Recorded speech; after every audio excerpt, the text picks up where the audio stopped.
un menu que vous pourrez proposer pour un dimanche ou pour un repas entre amis ou avec votre famille.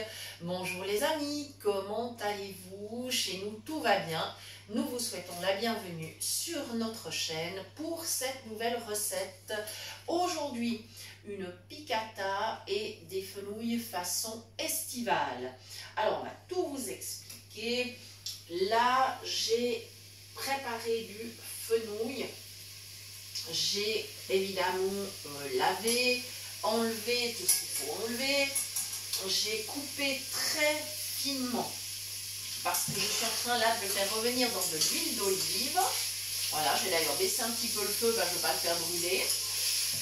Voilà, et je vais le laisser revenir tranquillement, qu'il se colore un tout petit peu et ça sera bien meilleur. Voilà.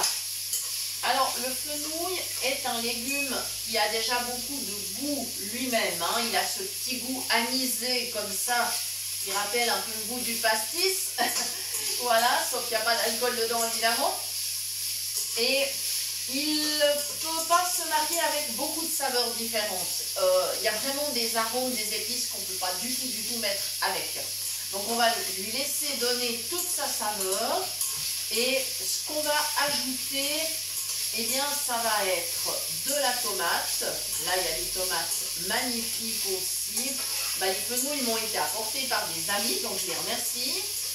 Ils sont absolument magnifiques. Et là, j'ai des tomates bien mûres qui vont être tout à fait délicieuses. Et on va donc mélanger les fenouils, les tomates. On va mettre un peu d'assaisonnement. Et ensuite, on laissera bien mijoter. Et tout à la fin, j'ajouterai des olives et sans doute du parmesan pour faire gratiner. Parce que ce sera bien fondant, ça sera encore meilleur. Et je profite de toute façon parce que mon four est chaud. Il y a un pain dedans. Alors je fais d'une pierre deux coups, ce qui est très pratique. Voilà, donc les fenouilles sont en train de rissoler tout doucement. Je continue un petit peu à remuer. Et pendant ce temps, je vais vous expliquer la piccata, parce que je ne fais pas deux choses à la fois, mais je vais expliquer. Voilà, alors, on a choisi de la viande de dinde. Habituellement, la piccata se fait avec du veau. C'est ce qu'on vous sert en général dans les restaurants quand on vous propose ce type de menu. Mais vous pourriez aussi faire avec, par exemple, du tofu. Ou pour ceux qui supportent le gluten, vous pourriez prendre du seitan, par exemple. Voilà. Alors évidemment, si vous ne supportez pas le gluten, le seitan est à éviter parce qu'il contient bien sûr du blé. Voilà. Alors, il s'agit, en fait, la piccata, c'est rien de difficile. C'est quelque chose de facile. On a donc des tranches qu'il faut avoir suffisamment fines. Moi, je les ai faites préparer par mon boucher à la boucherie du Mouret. Et quand ces tranches sont suffisamment fines, eh bien, tout simplement, on va préparer une pâte à crêpes un petit peu plus épaisse qu'une pâte à crêpes traditionnelle.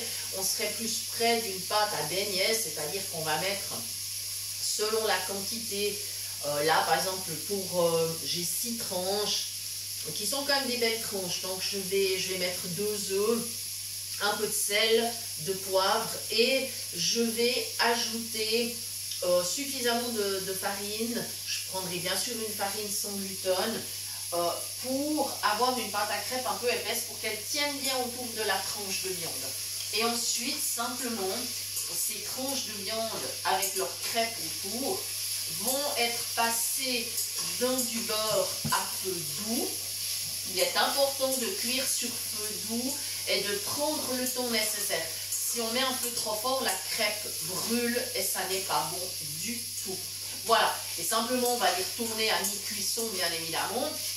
Et pendant que le gratin se finira au four, mon petit gratin de fenouil, eh bien la piccata cuira dans la poêle et on la tiendra simplement au chaud quand ce sera prêt. Voilà, on arrivera à coordonner tout ça en même temps.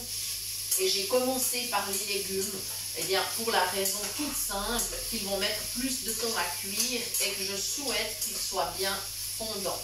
Voilà, maintenant je peux ajouter mes tomates dans mes fenouils parce que pendant que je vous expliquais la piccata, eh bien mes fenouils, eux, ils ont dû prendre probablement un petit peu de couleur, ce que je souhaitais exactement.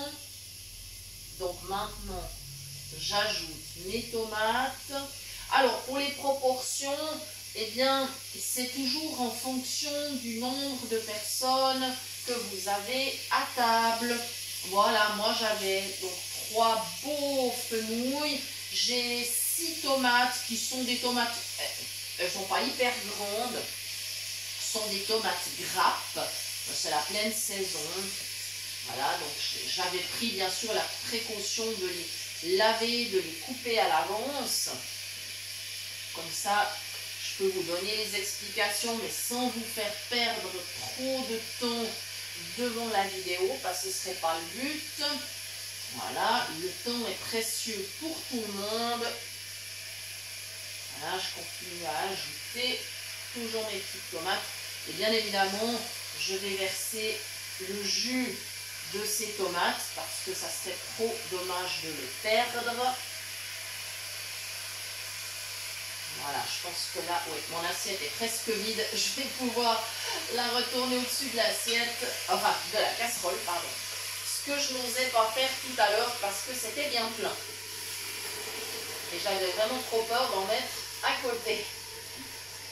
Cette fois, nous y sommes. Voilà. Et je vais garder mon assiette, ce qui me permettra de poser ma spatule dedans. Ainsi, mon plan de travail ne sera pas sali. Voilà, comme ceci. Et là, je vais mettre un petit peu d'assaisonnement. Je vais aller me rincer les mains. Là, c'est super. Et tout simplement, je vais mettre une petite cuillère de bouillon de légumes sans gluten.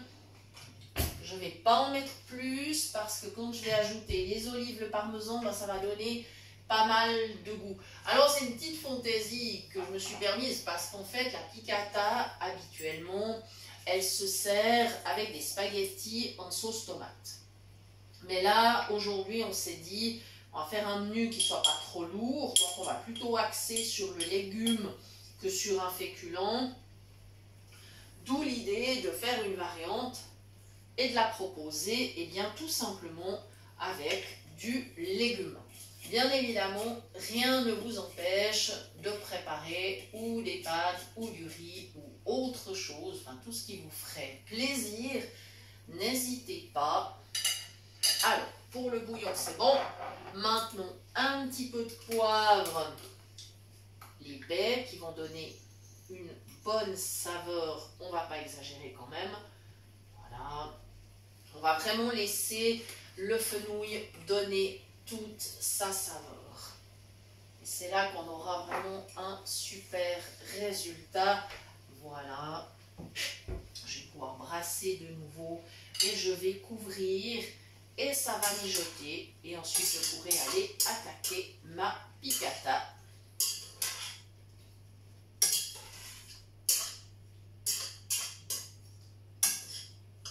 Voilà.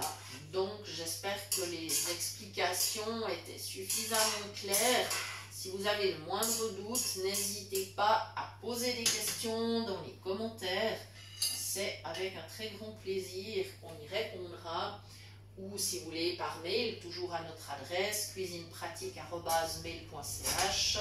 Nous la relevons en moyenne 2 à 3 fois dans la semaine. Voilà, vous nous retrouvez également sur notre page Facebook.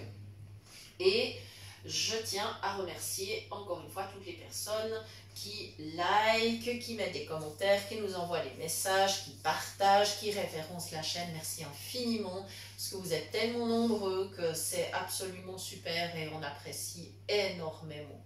Voilà, donc on va continuer la suite de cette recette. Et pour ma part, eh bien, je vous remercie de nous avoir suivis et je vous donne rendez-vous très bientôt pour de nouvelles idées cuisine. Merci.